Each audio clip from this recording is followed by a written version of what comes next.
I would share 3 observations about Zionism and anti-Semitism, and observations about irony, history, and clarity.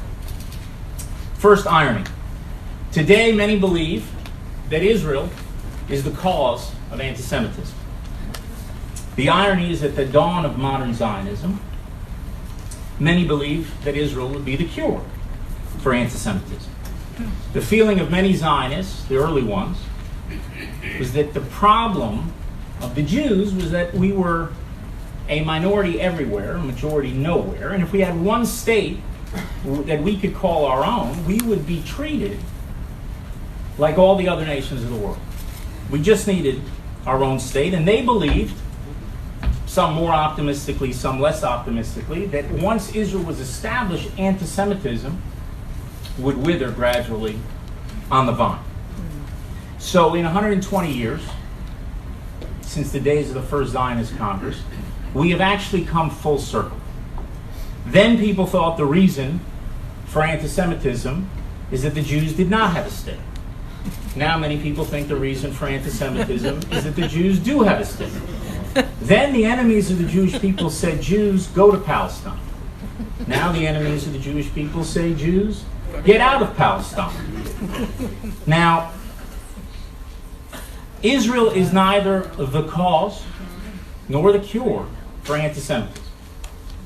But Israel has given the Jewish people something that we did not have in all those centuries of anti-Semitism, and that is the power to fight back.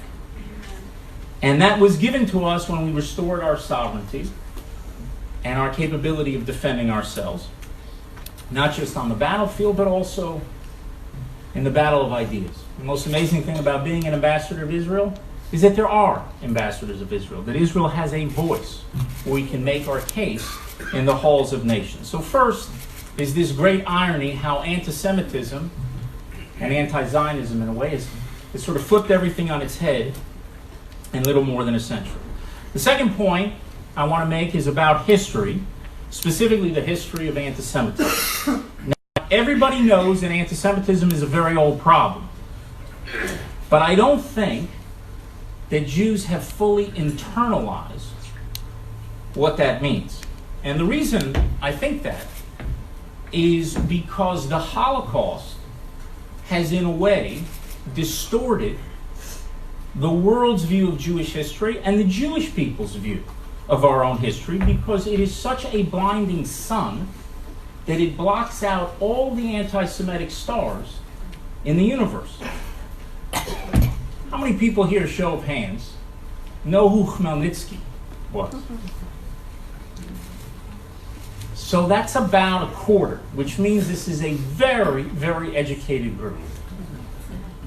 Most people have no idea who that is. So when my mother was a little girl growing up in pre-state Israel, if she didn't go to sleep, and she was born in 1936, if she didn't go to sleep in 1939, 1940, my grandmother would tell her, if you don't go, Khmelnytsky's here. That was the boogeyman. Now Khmelnytsky is a Ukrainian Cossack who lived in the 17th century, and scholars debate how many Jews he killed. They used to think 300,000, maybe it's only 100,000. Some people even think fewer, but he killed a lot of Jews. And he was the ultimate boogeyman for about 3 centuries. But you know what? Everybody has forgotten about Khmelnytsky, or nearly everybody. In fact, this may be the only group that knows who he is. Because of Adolf Hitler. It blocks out everything. And we as Jews forget the historical norm of anti-Semitism. Century after century of persecution and massacres and attacks. And I hope, after tonight, go home, homework assignment from the government of Israel. Nowadays, used to be a great scholar. Used to have to sit in the library of Alexandria and study scrolls for years. Now you just go home and Google it. So go home and take a century, pick a century, the last 20 years, and think about anti-Semitism that occurred in that century. So take 11th century. In 1033, 6,000 Jews were murdered in a month by Berbers in Fez, Morocco. In 1066, 4,000 Jews were killed by Muslims in a single day in Granada, Spain. In 1096, 800 Jews were herded into a church in Worms, Germany, and burnt alive. 3 highlights from the 11th century. Now, many people believe that the Holocaust had created a new norm. And this was a mistaken belief. What the Holocaust did, it had made it politically incorrect in Western, what was once called Western societies, to go after Jews for about a half century. And that half century is over. In fact, it's been over for about 2 decades. I see the turning point as the conference in Durban. That was the point where I believe anti-Semitism became acceptable in polite society again. Now, Zionism and the anti-Semitic aspects of the assault on Israel, that's been there for decades. Zionism is racism. Let's remember that was a resolution in the United Nations in 1975. So that's 3 decades, really, after the Holocaust. But almost no serious country supported that resolution. It was all the Soviet bloc and Islamic states, Arab states, with a couple of exceptions. But it only the US and Israel left that carnival of hate. In all those countries, instead of getting up and walking out, they stayed. And the bottom line is that what we are seeing today, and what we've seen now for a few years, is the return of a historical norm. The return of the demonization of the Jews, which was a constant theme for 20 centuries. And you have wild charges against Jews. Of genocide. We must be the most incompetent genocidal force in history. Because the Palestinians are about 5 times larger in population than they were 71 years ago. So we can't be both smart and genocidal. So I guess you'll have to choose which one the Jews are. Or the casting of Jews as a force for apartheid, with the negative force of that word. And every time I hear that, what I think to myself is, Israel's the only country that I'm aware of in the history of the world that took blacks out of Africa to freedom. But we are called an apartheid state. And it's important for us to remember the impact or the reality that anti-Semitism is a very old problem. It is the world's longest hatred for a reason.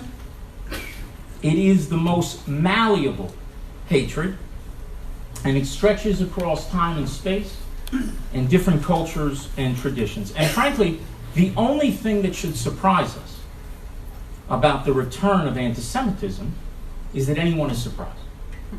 It's because of that sun that has blocked out everything. So we have to see the stars for what they are. Third observation I want to make is about clarity.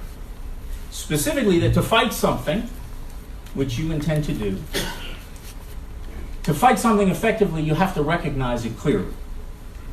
And I learned that lesson from 2 people who I've been privileged to work for, both Netanyahu and Sharansky.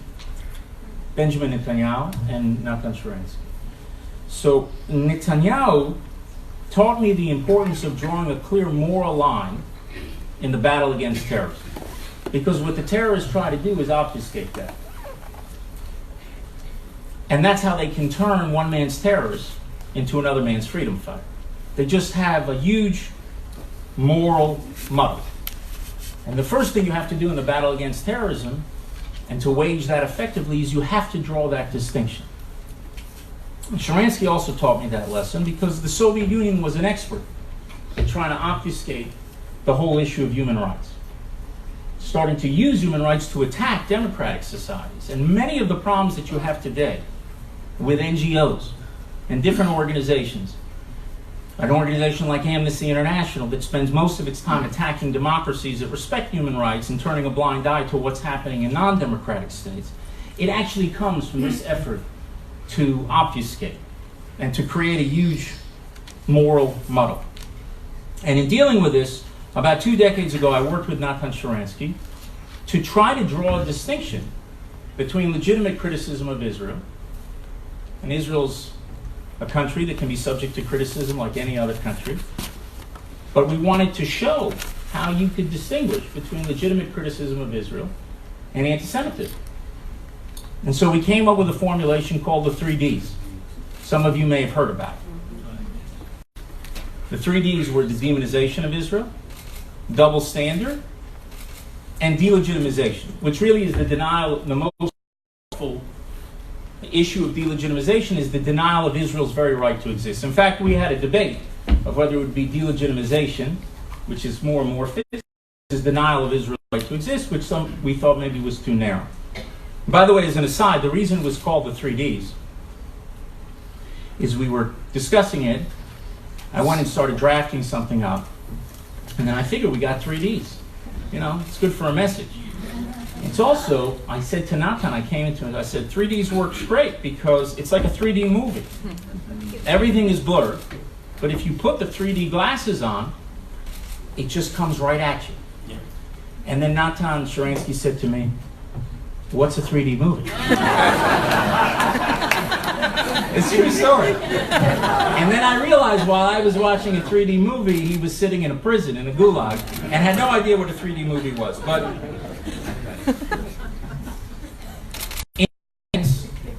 I think the conversation you're going to shows that there has been a regression over the past 2 decades. A deepening, if you will, of anti-Semitism. Because the most obvious one of those 3Ds, the denial of the right to exist, is now seen in certain quarters as legitimate. It's long articles in the New York Times, but I suppose that's not saying much if you know something about the history of the New York Times. My point is that to fight anti-Semitism, we must identify it clearly. And the attempt to make anti-Zionism acceptable again, it is a breathtaking exercise in obfuscate. If there's a Venn diagram, anti-Semitism and anti-Zionism, they would almost entirely overlap. Almost. Now, I can think of exceptions. You can be an anti-Zionist, but not an anti-Semite, if you do not believe in the right of any countries to exist. I haven't met that many people who believe in the right of no country to exist, but theoretically speaking, if you think there is no such a thing as self-determination for nations, then to say you're not a Zionist doesn't make you an anti-Semite. At least you're consistent. You can be an anti-Semite and not be an anti-Zionist if you are, for instance, a white who supports the idea of throwing all the Jews out of your own country so that they can go into their own country. It's possible. But these are exceptions that prove the rule. The truth is that today, 99-point-something% of anti-Zionists are anti-Semites. And certainly if you say that you can be anti-Semite in effect without being an anti-Semite in intent. That was not true 100 years ago, when the vast majority of Jews were not Zionists. But it is true today. And the discussion about the relationship between anti-Zionism and anti-Semitism reminds me about the time one prominent journalist, I thought, summed it up well when he said, it is one thing for a couple to talk about whether they want to have a child. It's another thing to have the conversation after the child is born. What might have been a legitimate discussion about the merits of a Jewish state before it was born is quite another discussion when the Jewish state is over 7 decades old. And those who call for the end to Zionism, for the dismantling of the one and only Jewish state, are in effect calling for a reality in which millions of Jews would face slaughter, and where all the horrors of Jewish history that came with the Jewish people being stateless and powerless would return. And frankly, whether someone can theoretically find needles in a haystack of anti-Zionism, needles in a haystack of anti-Zionists who do not want that outcome is irrelevant to me. With each passing year, anti-Zionism becomes only more obscene, and the need to fight it all the more important.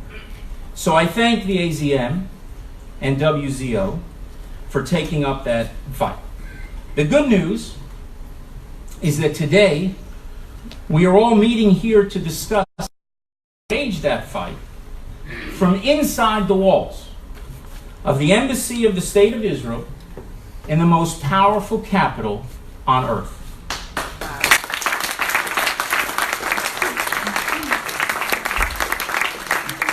So when we think about the problems that we face today, let's remember how many generations of Jews didn't have the opportunity to meet in an embassy of Israel. And let's remember that our parents and their grandparents going back 100 generations would have given anything to trade their problems with ours. The best way we can honor the memory of those past generations is for us, for all of us who are blessed to live at a time when there is a sovereign Jewish state, to do our part, to fight anti-Semitism, to fight anti-Zionism, and to thereby help secure the Jewish future. Thank you.